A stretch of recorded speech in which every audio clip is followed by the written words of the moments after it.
વિગતવાર સમાચાર પર નજર કરીએ તો અમદાવાદની એસવીપી હોસ્પિટલમાં આગનો બનાવ, જ્યાં આગ પર કાબુ મેળવાયો છે ને એસવીપીના લોન્ડ્રી વિભાગમાં આગ લાગી હતી। ફાયર બ્રિગેડની 3 ગાડી હાલ ઘટના સ્થળે પહોંચી છે।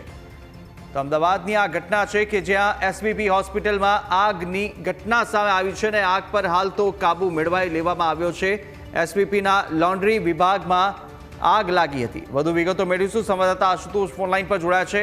આશુતોષ, એસવીપી હોસ્પિટલમાં આગનો બનાવ, શું વધુ વિગતો સામે આવી રહી છે? કેવી રીતે આગ લાગી હતી?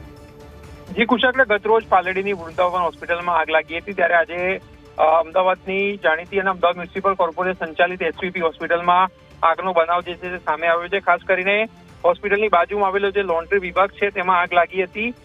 ઇલેક્ટ્રિક ડકમાં આગ લાગતા ભગદડ જે છે મચી પામી હતી અને તાત્કાલિક ફાયર બ્રિગેડને જે કોલ કરવામાં આવ્યો હતો અને નવરંગપુરા ફાયર બ્રિગેડની 3 ફાયર ફાઇટર્સ દ્વારા આગ ઉપર જે છે તે કાબુ મેળવવામાં આવ્યો છે।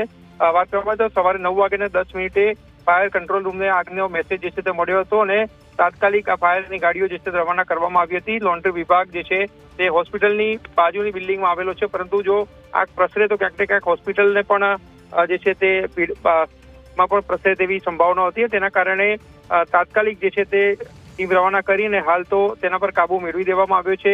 લોકોને જે છે કોઈ પણ જાનહાનિના સમાચાર નથી અને હાલ સમગ્ર મામલે જે છે તે હવે કેમ આગ લાગી હતી તેની તપાસ જે છે તે શરૂ કરવામાં આવી છે। જી બિલકુલ આશુતોષ, હાલ અત્યારની જે સ્થિતિ, આગ તો કાબુમાં લેવામાં આવી ચૂકી છે। શું નુકસાની ત્યાં આગળ થઈ છે? કોઈ જાનહાનિના સમાચાર?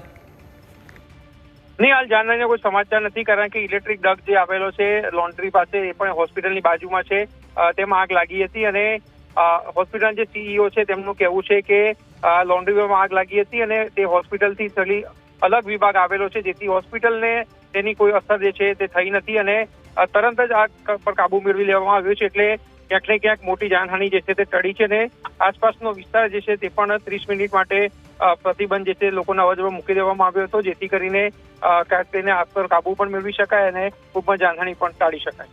બિલકુલ આશુતોષ, માહિતી સાથે જોડા બદલ આપનો આભાર।